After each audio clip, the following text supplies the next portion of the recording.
तो हाँ जी, देखो जी, आपका नाम है अम्बा दत्त और ये आपकी जन्म कुंडली का चार्ट है। कुंडली आपकी बनी है मिथुन लगन की, राशि आपकी है मेष। अब देखो जी, अगर आपकी कुंडली की बात करूं तो कुंडली में ग्रह अच्छे भी हैं और कुछ ग्रह आपके खराब भी हैं, जो कि मैं पूरा विस्तार से समझाऊंगा। लेकिन ये सब कुछ बताने से पहले आपको मैं थोड़ी सी बेसिक जानकारी कुछ समझा देता हूँ, ताकि जो आपको मैं भविष्य में बताने वाला हूँ वो आपको अच्छी तरह से समझ आ जाए।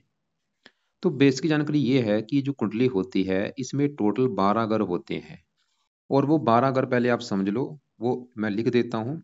ये आपका है पहला ग्रह, ये दूसरा ग्रह, ये तीसरा ग्रह, ये चौथा, पांचवा, छठा ग्रह, सातवां ग्रह, आठवां, नौवां, 10वां, 11वां और लास्ट वाला 12वां ग्रह। अब ये जो मैंने 12 ग्रह लिखे हैं, इन 12 ग्रहों से आपके जीवन के बारे में कुछ ना कुछ पता किया जाएगा।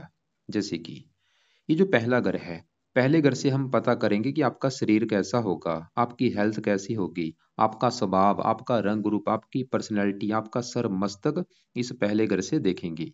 दूसरा घर आपके है धन जोड़ने का घर। तीसरा घर छोटे भाई बहनों का है। चौथा घर आपकी माता, मकान, वाहन। पांचवा घर बच्चों का है। छठा घर शत्रु रोग कर्जे का। सातवां घर आपकी है पत्नी का घर। आठवें घर से आपकी उम्र देखेंगे। नौवें घर से आपका भाग्य। 10वां घर काम काज का है। 11वां घर है लाभ और 12वें घर से जो आपके खर्चे हैं वो देखेंगे। तो आपने देखो जी, मेरी दो बातें नोट कर लेनी है। पहली बात, जो मैंने 12 ग्रह बोले हैं आपको वो याद कर लो। और दूसरी बात, इन 12 ग्रहों से क्या कुछ देखा जाएगा वो याद कर लो। और अब आप ये देखो कि आपका सवाल क्या है। जैसे कि आप अपना सवाल बोलो। आपका सवाल है, मान लो आपकी पत्नी को लेके। तो 12 ग्रहों में जो पत्नी का घर है वो है सातवां घर। तो आपकी पत्नी के लिए हमें ये सातवां घर देखना पड़ेगा। और सातवें घर में जो नंबर लिखा वो है 9 नंबर। और 9 है धनु राशि, मालक है गुरु। तो आपकी पत्नी के लिए हमें सातवें घर के मालक गुरु ग्रह को देखना पड़ेगा। ऐसे ही अगर आपका सवाल है आपके आपकी माता को लेके कि आपकी माता कैसी होगी, तो चौथा घर आपकी है माता का घर। तो माता के लिए चौथा घर देखेंगे और चौथे घर में नंबर कौन सा है? 6। 6 है कन्या राशि, मालक बना बुध। तो आपकी माता के लिए हमें चौथे घर के मालक बुध को देखना पड़ेगा। तो भाई मेरा कहने का मतलब ये है कि जो भी कुछ आपने देखना है, आपको कुंडली का वो घर देखना होगा। और घर का जो मालक बना है वो मालक बना कौन है, कहाँ जाके बैठा है, वो आपने देखना है। अब आपको मोटा मोटा बेसिक जानकारी समझ आ चुकी है। अब बात करते हैं भविष्यवाणी की।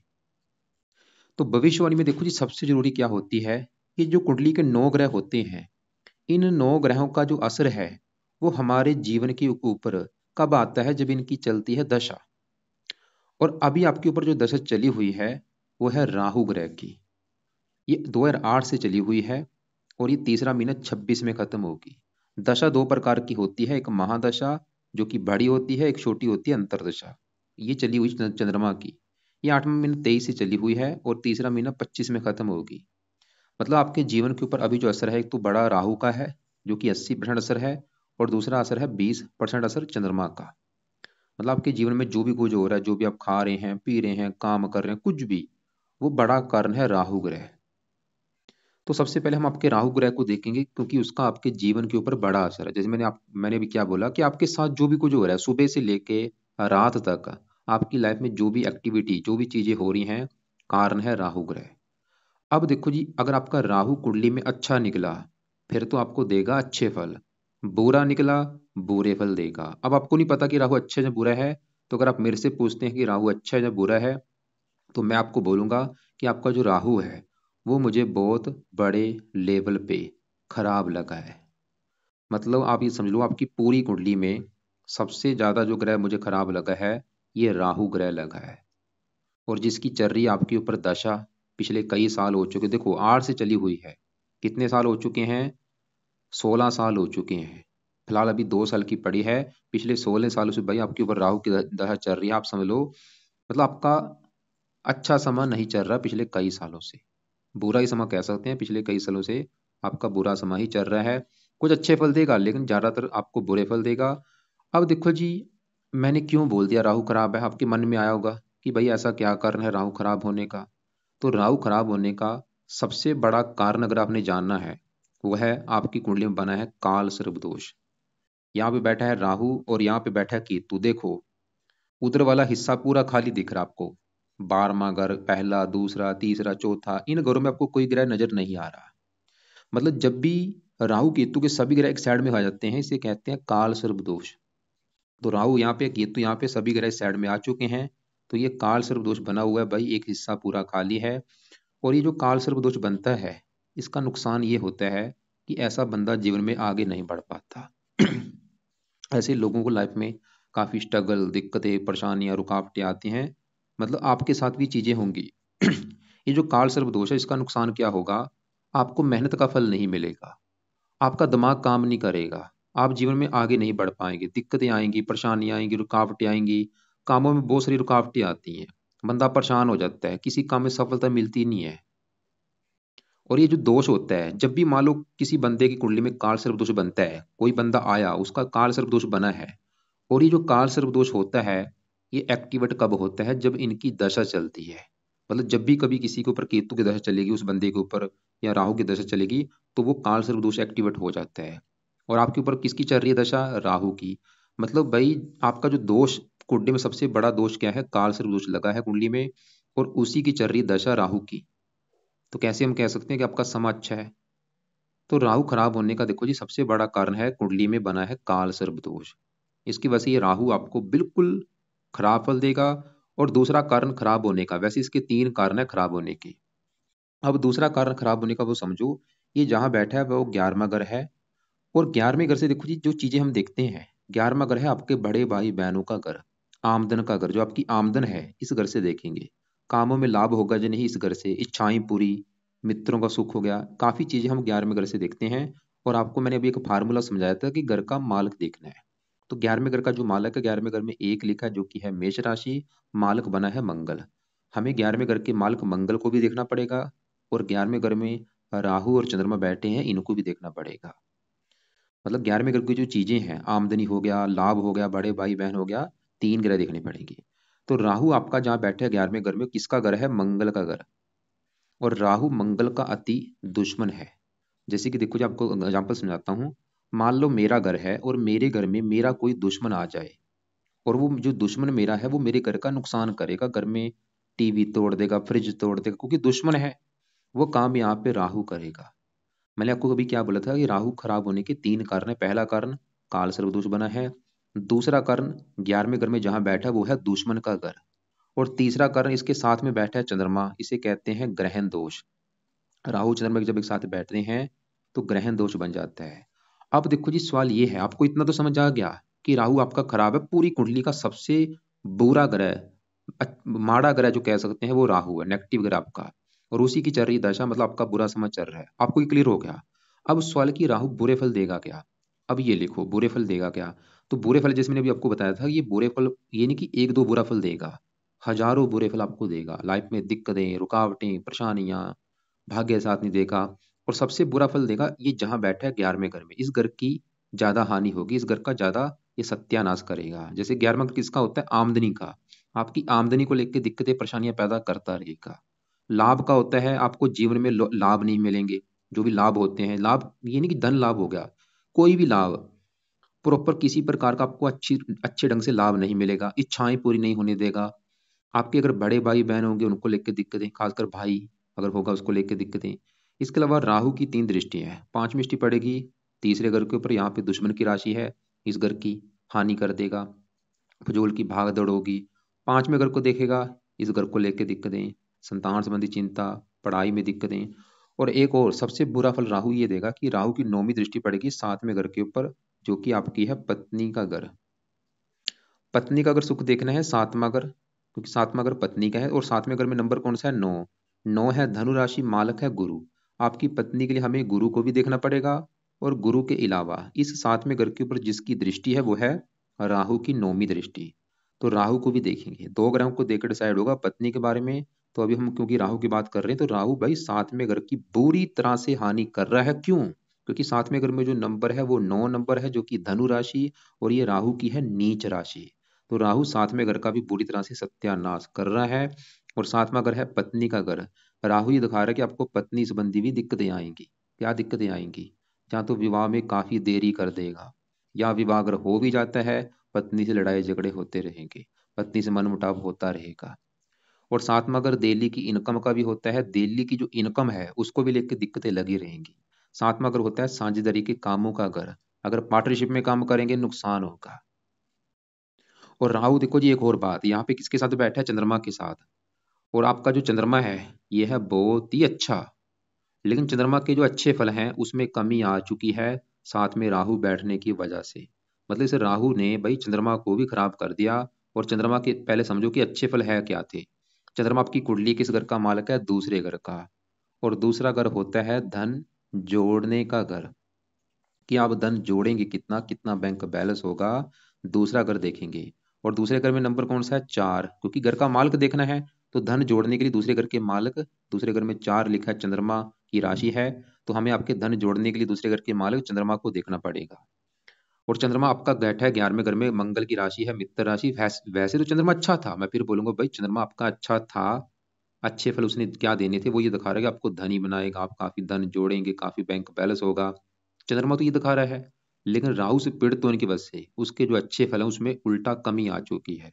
मतलब क्योंकि चंद्रमा धन जोड़ने के घर का मालिक, आपके धन की हानि होगी, धन खर्च होता रहेगा, आप धन जोड़ नहीं पाएंगे, ये नुकसान होगा। इसके अलावा चंद्रमा मन का कारक है, मानसिक चिंता बहुत ज्यादा होगी, कई बार डिप्रेशन का शिकार बना देता है। माता का भी कारक है, माता संबंधी भी दिक्कतें आती हैं, आंखों में कष्ट देता है। तो आपको देखो जी, समझ आ रही मैं क्या कह रहा हूँ, कि आपकी लाइफ का जो सत्यानाश कर रहा है राहु कर रहा है। आप में समझ ही नहीं है कि मैं क्या करूं, क्या आगे बढ़ूं। आपने देखा होगा साथ वाले बंदे आगे बढ़ चुके हैं, आप वहीं पे खड़े होंगे इस दोष की वजह से। अब देखो जी, आपके लिए सबसे अच्छी बात तो ये है कि राहु की दशा भाई 2 साल की पड़ी है, उसके बाद आपकी लाइफ में काफी चेंज आएगा, क्योंकि दशा खत्म होने वाली है। लेकिन फिर भी अभी 2 साल पड़े हैं, फिर भी आप इसके उपाय करो। कम से कम 2 साल तक उपाय जरूर करो, उसके बाद भी वैसे करते रहना, लेकिन 2 साल तक गड्ढ के इसके उपाय करो, पूरी मेहनत से इसके उपाय करो। क्या उपाय हैं? अब उपाय लिखो। तो सबसे पहला उपाय, अभी जो शनिवार आने वाला, शनिवार की करो वेट। तो शनिवार से मंत्रों, राहु के जो मंत्रों की संख्या है 18,000, ये मंत्र आपने एक बार करने हैं पूरे। मतलब शनिवार जो भी आएगा, आज शायद बुधवार है, तो शनिवार को रात के समय संकल्प लेके ये मंत्र आपने स्टार्ट करने हैं। संकल्प कैसे लेना है आपको मैं वीडियो लग से भेजूंगा, फिर भी आपको मैं थोड़ा सा बता देता हूँ। आप ये बोलना शनिवार रात के समय कि हे राहु देवता जी, मेरा नाम अंबा डट है, मेरी जात ये है, गोत ये है, आपकी मेरे पर जीवन के ऊपर चल रही है बड़ी महादशा, और आप मेरी कुंडली में काल सर्वदोष लेके बैठे हैं, और मुझे लाइफ में बहुत सारी दिक्कतें परेशानियों का सामना करना पड़ रहा है। और मैं चाहता हूँ आपका जो भी बुरा फल मुझे मिल रहा है वो प्लीज मुझे ना मिले। इसलिए आपके मैं मंत्रों की जो संख्या है वो पूरी करने जा रहा हूँ। तो इस प्रकार आप संकल्प लेके शनिवार से मंत्र स्टार्ट करो। और जानना, आपने 3 माला 5 माला कर करके मंत्र पूरे करने हैं। ये चाहे आपका 11 दिन लग जाए, चाहे 21 दिन लग जाए, चाहे 40 दिन लग जाए, मतलब मंत्र पूरे करने हैं, चाहे 2 महीने भी लग जाए, मंत्र 18,000 एक बार पूरे कर लो। पूरे करने के बाद क्या करना? छोड़ देना। फिर आपने दूसरा उपाय शुरू करना है, जो कि है राहु कवच का पाठ। और ये पाठ आपने फिर रात के समय रोजाना पढ़ना है। नहीं पढ़ना आता, इसकी ऑडियो लगा के सुन लिया करो। तीसरा उपाय, आपने राहु स्रोत का पाठ भी रात को पढ़ना है, या उसको भी सुन लिया करो। अब देखो जी, यहाँ पे 2 पाठ मैंने बताए हैं, राहु कवच और स्रोत, 2-2 मिनट के पाठ हैं। इनको या तो पढ़ लिया करो या इनकी ऑडियो लगा के सुन लिया करो। यूट्यूब पे आपको ऑडियो मिल जाएगी। अब चौथा उपाय जो राहु का है, वो है आपने इसका करना है दान। दान क्या करेगा? इसकी पावर को माइनस कर देगा, मतलब 9 डिग्री है इसको जीरो कर देगा। जीरो होने की वजह से क्या होगा? ये शांत हो जाएगा, इसका जो बल है वो कम हो जाएगा। तो बल कैसे कम होगा? इसका दान करने से। और दान की वीडियो आपको मैं भेज दूंगा, उसमें दान देख लेना कि राहु ग्रह का दान क्या होता है। और ये दान जहाँ तो रोजाना करो, या हफ्ते में 4-5 दिन जरूर करो। और ये जब तक दशा है दान जरूर करो, उसके बाद भी चाहे करते रहना लाइफ टाइम दान, लेकिन जब तक दशा है तब तक दान ज्यादा से ज्यादा किया करो। और दान की वीडियो आप देख लेना। इसके अलावा एक आपको मैं राहु की वीडियो भेजूंगा 25 उपाय वाली, उसको भी आप एक बार जरूर देख लेना। उसमें से भी जो आपको उपाय सही लगे वो भी आपने जरूर करने हैं। अब देखो जी, हमने क्या देखा कि आपके ऊपर बड़ी दशा है राहु की, और वो आपका अच्छा ग्रह नहीं है, काल सर्वदोष लेके बैठा है। अब देखो जी, क्योंकि जो काल सर्वदोष बनता है वो राहु और केतु दोनों की वजह से बनता है, तो आपका जहर सी बात है केतु भी खराब है। और केतु क्या खराब फल देगा? जो वो बैठा है आपके 5वें घर में, तो ये 5वें घर की हानि करेगा, और 5वें घर से आपके बच्चों के बारे में पता किया जाएगा। इसके अलावा पांचवा घर आपकी पढ़ाई का भी है और पांचवा घर आपकी बुद्धि का भी है। और फार्मूला था घर का मालक देखना है, तो पांचवें घर में नंबर है 7, 7 है तुला राशि, मालक है शुक्र। मतलब आपके बच्चों के लिए हमें शुक्र को भी देखना पड़ेगा और पांचवें घर में बैठे केतु को भी देखना पड़ेगा। दो ग्रहों को देखना पड़ेगा, शुक्र और केतु को। तो शुक्र की बाद में बात करते हैं, पहले केतु की बात कर रहे हैं। तो केतु भाई पांचवें घर में, क्योंकि केतु काल सर्प दोष की वजह से खराब हो चुका है। वैसे तो शुक्र का इसका मित्र है, लेकिन काल सर्प दोष बनने की वजह से केतु खराब है। इसकी वजह से केतु पांचवें घर का नुकसान करेगा, जो कि पांचवा घर है संतान का घर। तो आपकी ये संतान को लेकर दिक्कतें पैदा कर देगा। अब देखो जी संतान संबंधी दिक्कतें क्या आएंगी।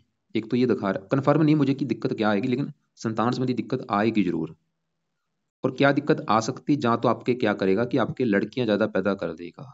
पुत्र आपके कम होगा या होगा नहीं या देरी से होगा। और पांचवा, ये आपकी गर्भ पत्नी का गर्भपात भी करा देगा। एक दो गर्भपात होने के भी योग हैं।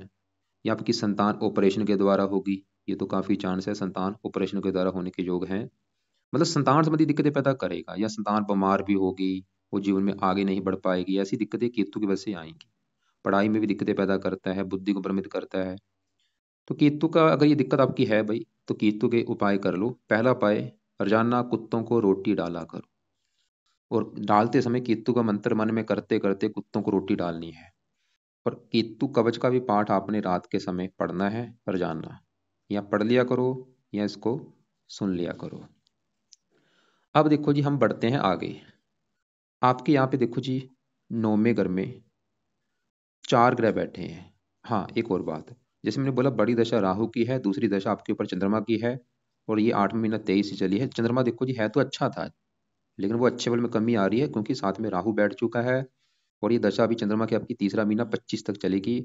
और चंद्रमा आपके धन का मालक है। ये दशा थोड़ी सी आपकी मतलब दिक्कतें आपको दे सकती है, क्योंकि पीड़ित है। मतलब धन की हानि हो सकती है, धन खर्च होगा, धन जोड़ने में दिक्कत आएंगी। इसलिए धन कहीं पे मत फंसाना, धन फंस सकता है आपका, नष्ट होगा। तो चंद्रमा का सवाल है कि कोई उपाय करना है कि नहीं, बिल्कुल बहुत जरूरी उपाय इसका है। क्योंकि अगर चंद्रमा के उपाय करेंगे तभी आपकी लाइफ में धन टिक पाएगा, तभी आप धन जोड़ पाएंगे, तभी आपकी लाइफ में धन ज्यादा आएगा, तभी आप धनी बन पाएंगे। चंद्रमा के उपाय करने जरूरी हैं। तो दो इसके उपाय हैं जो कि सुबह के टाइम अपने पढ़ने हैं। पहला, इसका जो पाठ है चंद कवच का पाठ सुबह के टाइम रोजाना पढ़ा करो। दूसरा, चंद स्रोत का पाठ। और ये पाठ कब तक पढ़ने हैं, जब तक दशा है तब तक जरूर पढ़ो, उसके बाद भी ये पाठ पढ़ते रहना। अभी अभी तो बहुत जरूरी है, बाद में भी इसको अभी पढ़ते रहना, क्योंकि इसका फायदा ये होगा, अगर आप धनी बनना चाहते हैं, धन जोड़ना चाहते हैं, अमीर बनना चाहते हैं, ये उपाय से होगा। क्योंकि धन का मालक आपका भाई राहु से पीड़ित है। अब आगे बढ़ते हैं। आपके देखो जी यहाँ पे नौवें घर में ये 4 ग्रह बैठे हैं, इनको भी समझो। सबसे पहले तो समझो, ये जो नौवां घर है, इस घर से क्या देखा जाता है, नौवें घर से देखा जाता है भाग्य, कि आप कितने भाग्यशाली होंगे। अगर आपका भाग्य देखना है, ये नौवां घर देख के डिसाइड होगा। और फार्मूला है कि घर का मालक देखना है, तो नौवें घर में लिखा है 11, 11 है कुंभ राशि, मालक कौन बना, ये शनि। तो आपका भाग्य हम शनि से देखेंगे। और शनि के अलावा नौवें घर में सूर्य, गुरु, शुक्र, बुध बैठे हैं, इन चारों को भी देखना पड़ेगा। 4 ये और 5वां शनि। मतलब 5 ग्रहों को देख के डिसाइड होगा आपका भाग्य कैसा होगा। तो सबसे पहले देखो जी यहाँ पे एक नेगेटिव बात क्या है, कि 3 ग्रह आपके अस्त बैठे हैं। अस्त का मतलब क्या होता है, ये मृत हो चुके हैं। इनके जो अच्छे बुरे फल थे, वैसे तो तीनों ग्रह आपके बड़े लेवल पे अच्छे हैं, लेकिन इनके अच्छे फलों में कमी आ चुकी। जो अच्छे फल इतने थे, वो आपको अगर मिलते भी हैं, थोड़े से मिलेंगे, इतने बस कम मात्रा में। क्योंकि अस्त हो चुके हैं, मृत हो चुके हैं भाई। मृत क्यों है, क्योंकि साथ में सूर्य बैठा है। सूर्य के पास जो भी ग्रह बैठता है वो मृत हो जाता है, अस्त हो जाता है। अब सबसे पहले तो यहाँ पे बुध की बात करते हैं। देखो जी सवाल है कि बुध है कैसा। बड़े लेवल पे बुध आपका है अच्छा, बिल्कुल अच्छे फल देने हैं, 1% भी बुरा फल नहीं देना। लेकिन जो अच्छे फल हैं वो बिल्कुल मिलेंगे आपको, थोड़े से मिलेंगे, कम मात्रा में। ऐसा क्यों हुआ है, क्योंकि वो अस्त बैठा है। लेकिन मैं पहले बताता हूँ कि बुध के अच्छे फल है क्या। बुध आपकी कुंडली में देखो जी, 2 घरों का मालक, एक तो इस घर का, पहले घर का, और ये चौथे घर का मालक है। पहला चौथा दोनों ग्रह हैं बुध के। अब देखो जी पहला जो ग्रह है, ये पहला ग्रह आपका है शरीर, सेहत, स्वभाव, रंग रूप, पर्सनैलिटी। पहले घर से देखेंगे। और पहले घर में 3 लिखा, 3 है मिथुन राशि, मालक है बुध। और बुध कहाँ बैठा है, नौवें घर में। और यहाँ पे बैठा है शनि के घर में, शनि इसका है अति मित्र। और नौवां घर भी अच्छा, देखो शरीर का मालक चला गया नौवें घर में, मतलब शरीर आपका नौवें घर में बैठा है भाग्य घर में। बुध ये दिखा रहा है कि आपको परम भाग्यशाली बनाएगा, आपका भाग्य कदम कदम पर साथ देगा। बुध आपको बुद्धिमान बनाएगा, आपको धार्मिक बनाएगा, परोपकारी बनाएगा, आपकी हेल्थ बहुत अच्छी होगी, आप समझदार होंगे। बुध ये दिखा रहा है। और बुध इस चौथे घर का भी मालिक है। चौथा घर आपकी है माता, मकान, वाहन, भूमि, जमीन, जायदाद का। इस घर का मालिक बुध 9वें घर में बैठा है, भाग्य घर में। मतलब भाग्यवंशी आपको लाइफ में मकान का सुख मिलेगा, वाहन का सुख मिलेगा, भूमि, जमीन, जायदाद, ये सभी सुख मिलेंगे। भाग्यवंशी बुध ये दिखा रहा है। तो बुध भाई पहले घर का अच्छा कर रहा है, चौथे घर का, और 9वें घर में बैठे, 9वें घर का अच्छा कर देगा, भाग्यशाली, धार्मिक। और ये विदेश का भी घर है, विदेश लेके जाएगा, काफी मात्रा में आपके विदेश जाने के योग है। विदेश का मतलब है कि आप अपनी जन्मभूमि से दूर जाएंगे। जैसे कि अगर आपका जन्म हुआ है दिल्ली में, तो आप दिल्ली पे टिकेंगे नहीं, दिल्ली को छोड़ के दूसरी जगह जाएंगे, और आपको फायदा भी होगा। अब देखो जी, मैंने क्या बोला, बुध है तो अच्छा, बस जो अच्छे फल हैं वो कम हो चुके हैं बिल्कुल, क्योंकि अस्त बैठा है। लेकिन अगर आप चाहते हैं इसके अच्छे फल बढ़ जाएं, अच्छे फल मतलब बढ़ जाएं, क्या करना पड़ेगा? 3 उपाय हैं। पहला उपाय, आप बुध का मंत्र याप किया करो। और ये चाहे एक माला कर लो, 2 कर लो, 3 कर लो, 4 कर लो, आपकी मर्जी है, मतलब करना जरूर है। दूसरा उपाय, बुध का रत्न धारण करो, पन्ना। अब देखो जी, पन्ना लेना आपने 7.25 रत्ती का। लेने के बाद चांदी में जड़वा लेना, और उसको फिर आपने धारण करना है शुक्ल पक्ष के पहले बुधवार को। सुबह के टाइम धारण करना है, सुबह 7:15 या 8:15 या 9:15 बजे। और धारण करना है आपने राइट हैंड की सबसे छोटी उंगली में। धारण करने से पहले कच्चे दूध में या गंगा जल में धो के इसको धारण कर लेना, और एक माला बुध का मंत्र जप कर लेना धारण करने से पहले। तो बुध के 3 उपाय मैंने बताए हैं। एक तो उसका मंत्र जप किया करो, दूसरा पन्ना रत्न दान कर लेना। अभी अगर आपका बजट नहीं है, जब भी बजट होगा कर लेना। तीसरा उपाय, हरे कपड़े ज्यादा पहना करो, नीले कपड़े बंद कर दो पहनने, या कम यूज करो, हरे ज्यादा से ज्यादा पहनो। अब आगे बढ़ते हैं। इसी घर में शुक्र बैठा है। सवाल है कि शुक्र का ऐसा बड़े लेवल पे अच्छा है, और यहाँ पे एक योग बना है, बुध शुक्र जब भी एक साथ बैठते हैं, क्योंकि बुध है लग्नेश, शुक्र है पंचमेश, ये योग बना है लक्ष्मी नारायण राजयोग। दोनों ग्रह ये दिखा रहे हैं कि आपको काफी पैसे वाला बनाएंगे, आपको अमीर बनाएंगे, आपको करोड़पति बनाएंगे। लेकिन बल ही नहीं है इसमें जो अच्छा फल देना है। तो शुक्र देखो, जब आपकी कुंडली किस घर का मालिक है? 5वें घर का, जहाँ पे केतु बैठा है। 5वां घर संतान का, पढ़ाई, बुद्धि। 5वें घर से 5वें घर में, और 5वां घर संतान, संतान चलेगी भाग्य घर में। शुक्र ये दिखा रहा है कि संतान होने के बाद भी आपका भाग्य साथ देगा, संतान भी आपकी भाग्यशाली होगी, संतान के द्वारा भी आपका भाग्य होगा। शुक्र ही दिखा रहा है, लेकिन उसमें बल ही नहीं है भाई, अस्त बैठा है, क्या अच्छे फल देगा? तो शुक्र का भी अच्छा फल बढ़ाना है तो 2-3 उपाय है। पहला उपाय, इसका भी आप रत्न धारण करो। इसका जो रत्न है वो है या तो व्हाइट टोपाज, या जर्कन, या ओपल। इन्हीं में से कोई एक रत्न लेना है आपने, 7.25 रत्ती का। और उसको चांदी में जड़वा के शुक्ल पक्ष के पहले शुक्रवार को धारण कर लेना, राइट हैंड की इस लंबी उंगली में। और धारण करने से पहले कच्चे दूध में गंगा जल में धो के फिर धारण कर लेना। और दूसरा उपाय, शुक्र का भी आप मंत्र याप किया करो, ओम शुम शुक्राय नमः। चाहे एक माला करो, 2 करो, वो आपकी मर्जी है। और इसके जो कपड़े होते हैं, चमकीले कपड़े, रंग बिरंगे कपड़े, वो ज्यादा पहना करो। मैंने एक वीडियो बना रखी है, शुक्र अस्त होने पे क्या उपाय करने चाहिए, उस वीडियो को आप एक बार जरूर देख लेना। हरे रंग का कभी दान नहीं करना, शुक्र का दान कभी नहीं करना। अब इस घर में गुरु बैठा है, और गुरु की देखो जी आपके ऊपर आने वाली है बड़ी दशा, ये देखो। और सवाल है कि दशा आपकी कैसी जाएगी? दशा चलेगी आपकी तीसरा महीना 26 से लेके 42 में खत्म होगी। तो गुरु भी यहाँ पे देखो जी 9वें घर में बैठा है, ये शनि का घर है, शत्रु राशि है वैसे।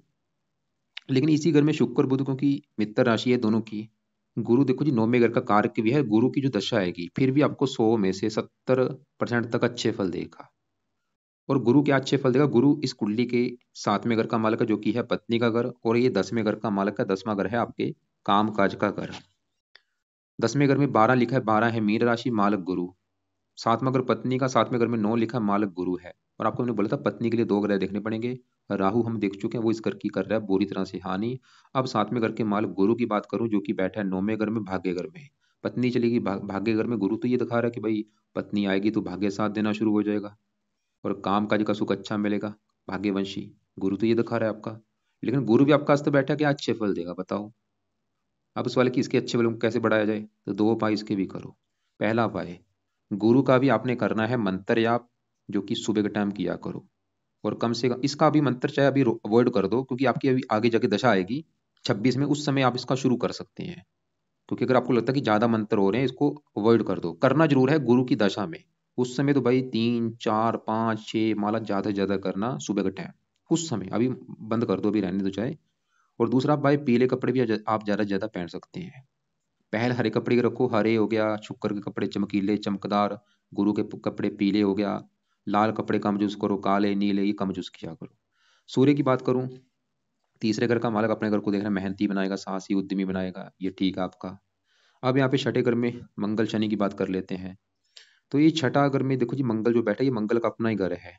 सरल नाम, वैसे घर अच्छा नहीं लेकिन अपने घर में बैठा, और ये 11वें घर का मालिक है, ये भी तकरीबन ठीक है आपका, साहसी पराक्रमी बनाएगा। शनि की बात करूं, 8वें घर का भी मालिक है, 9वें घर का।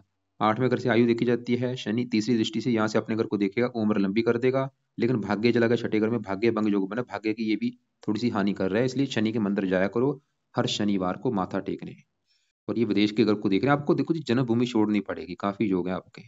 अब एक बार मैं रिपीट करता हूँ कि आपको मैंने क्या क्या उपाय बोले हैं, वो आपने उपाय करने हैं। सबसे पहले तो देखो जी, रात के आप उपाय समझो कि रात के आपको मैंने उपाय क्या बोले हैं। तो रात के उपाय में मैंने बोला है कि अभी शनिवार से राहु के मंत्र आपने करने हैं स्टार्ट, सबसे पहला काम आपका ये है। और राहु के मंत्र जब आपके खत्म हो जाएंगे, फिर आपने ये दूसरे उपाय शुरू करने हैं। और राहु के मंत्र खत्म होने के बाद फिर आपने राहु कवच का पाठ और राहु स्रोत का पाठ, और जानना 2 पाठ पढ़ने ही पढ़ने हैं या इनको सुन लिया करो। और रात के समय केतु कवच का पाठ, मतलब 3 पाठ हो चुके हैं। केतु कवच का भी पाठ चाहे अभी मत पढ़ो, वो बाद में शुरू कर देना 2 साल के बाद, क्योंकि आपको दिक्कत ना आए, इसलिए इसको अवॉइड कर दो अभी केतु वाले को। मतलब राहु कवच स्रोत दोनों पढ़ लो। लेकिन हाँ, अगर आपकी संतान संबंधी दिक्कत आ रही, फिर केतु कवच का भी पाठ आप पढ़ सकते हैं रात को, या सुन सकते हैं। और रात के समय ही आपने बुध का जो मैंने मंत्र बोला है वो भी रात को करना है, और शुक्र का मंत्र बोला है ये भी रात को करना है। इनको चाहे आप 2 महीने के बाद शुरू कर देना, क्योंकि अभी भाई शनि राहु का बड़ा असर है, इनको पेंडिंग में रख लो कि 2 महीने के बाद शुरू कर दूंगा, या 3 महीने के बाद शुरू कर दूंगा। चाहे पहले भी कर सकते हैं, रात को कर भी लिया करो, एक एक 2 2 माला कर भी लिया करो, आपकी मर्जी। मैं आपको देखो दोनों चीजें बता रहा हूँ, या देरी से भी कर सकते हो, पहले भी कर सकते हो, ताकि आपको दिक्कत ना आए। तो मतलब रात के उपाय, राहु कवच, राहु स्रोत, केतु कवच, बुध मंत्र, शुक्र मंत्र। अब सुबह के उपाय लिख लो। सोमवार से चंद्रमा का कवच का पाठ और चंद्र स्रोत का पाठ, दोनों पाठ पढ़ने हैं या इनको सुनना है। और गुरु का भी आपको मैंने मंत्र बोला है, जो कि कर ही लेना, क्योंकि सुबह का आपका खाली देखो 2 2 मिनट के पाठ है, 4 मिनट है, और गुरु का मंत्र में भी आप कर ही सकते हैं। तो तीनों आपके मतलब ये गुरु का मंत्र है, चंद कवच के मंत्र नहीं बोला, उसका खाली ये पाठ बोले हैं। अब इसके अलावा एक और चीज नोट करो, आपने शिव जी की पूजा उपासना भी करनी है, शिव जी के मंदिर जाया करो, क्योंकि राहु भाई शिव जी का भक्त है, उसकी वजह से राहु आपका कष्ट नहीं देगा। तो ये है भाई आपकी कुंडली का फलादेश। और जो ग्रह अच्छे हैं वो आपके वैसे अस्त बैठे हैं, और जो जिसकी दशा चल रही वो वैसे आपका खराब है। और आपने जो सवाल किए थे, एक बोला था शेयर मार्केट में पैसा लगाना चाहता हूँ, क्योंकि राहु जब भी घर में होता है शेयर मार्केट में फायदा देता है। लेकिन क्योंकि काल सर्वदोष बना है, इसमें फायदा तो देगा आपको, लेकिन इसके पहले उपाय करो, क्योंकि ये लॉस करा सकता है आपका। तो राहु के उपाय करने के बाद ये चीजें आपने करनी है। बाकी और भी आपके सवाल थे कि काम कौन सा करना चाहता हूँ, भाई अभी आप क्या करो, मैं तो बोलूंगा अभी 1 2 साल निकाल दो, क्योंकि राहु की दशा खत्म हो जाने दो। उसके बाद अपने आप ही आपकी लाइफ में चेंज आ जाएगा, क्योंकि जब गुरु की दशा आएगी, पूरी आपकी लाइफ में भी चेंज आने वाला है। आपका खाना पीना रहना सहना सो सब कुछ चेंज हो जाएगा, बड़ी दशा जब होती है। और गुरु एक देवता है। बाकी गुरु की दशा में अपने भाई गुरु का व्रत भी रखना है, उस समय जब इसकी दशा चलेगी, उस समय इसके कवच स्रोत के पाठ पढ़ने हैं, ताकि वो दशा आपकी और अच्छी जाए। बाकी आप ऐसा करना, फिर भी कोई बात समझ ना लगी हो, या आपके जो सवाल अगर होंगे कोई, तो कॉल करके मुझे पूछ लेना। चाहे कल दोपहर को 1 2 के बीच में कॉल कर लेना, या शाम 6 7 के बीच में कॉल करके मुझे पूछ लेना। फालतू में कोई रत्न दान नहीं करना, आपको मैंने 2 रत्न बोले हैं, बुध का पन्ना और शुक्र का रत्न, ये रत्न आप धारण कर लेना।